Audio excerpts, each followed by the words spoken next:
আচ্ছা, খুব কি দরকার ছিল? কালকের ঘটনাটা না ঘটালে কি হচ্ছিল না? খুব প্রয়োজন ছিল কালকের ঘটনাটা ঘটানোর। জানেন, আমি না অ্যানালিস্ট নই, আর কোনো রাজনীতিকও নই। সেজন্য ভাবলাম না, আমার মনে হয় নাক না গলানোই ভালো। কিন্তু সময় যত পার হচ্ছে, এই দুপুরবেলায় এসে আমার মনে হলো যে না, আমারও কিছু বলার আছে, আমার বলা উচিত। সেই জন্য আমি এই ভিডিওটা করছি। বিশ্বাস করুন, কালকের ঘটনাটা না কোনো দরকার ছিল না। তার কারণ, যে মায়ের কোল খালি হলো সে মা জানে যে তার কতটা লোকসান হলো। সেই বোনটা জানে সে কাকে হারালো। সে বাবা জানেন যে তার কত বড় সম্বলকে সে হারিয়ে দিল। আর এই রকম অবস্থায় যারা আমরা এই ঘটনাটা ঘটালাম, তারা অলক্ষ্যে বসে হাসছেন নিশ্চয়ই, তাই না? সরি, কিছু মনে করবেন না।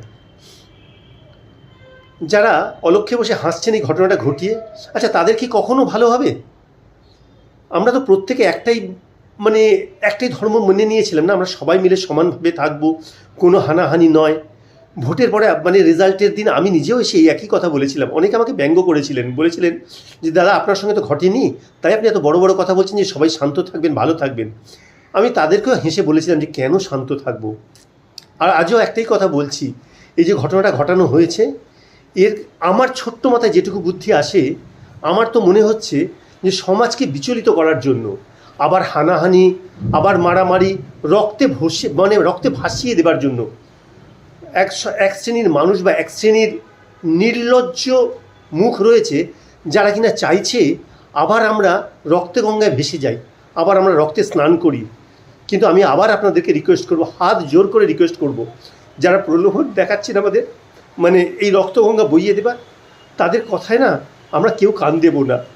আমরা সবাই একটু শান্তভাবে থাকব। আমাদের সমাজ ব্যবস্থার উপর, আমাদের প্রশাসনের উপর একটু ভরসা রাখবো। সমাজ তো পরিবর্তন হয়েছে, প্রশাসনও পরিবর্তন হয়ে গেছে। আশা করছি খুব শিগগির এদেরকে ধরা হবে এবং ম্যাক্সিমাম লেভেলের কঠোর শাস্তি দেওয়া হবে। ততক্ষণ পর্যন্ত আমরা একটু শান্তিতে থাকি। আমরা এদের প্রলোভনে কোনো রকমভাবে পা দেবো না, কোনো রকম হানাহানিতে যাব না, মারামারিতে যাব না, কাটাকাটিতে যাব না।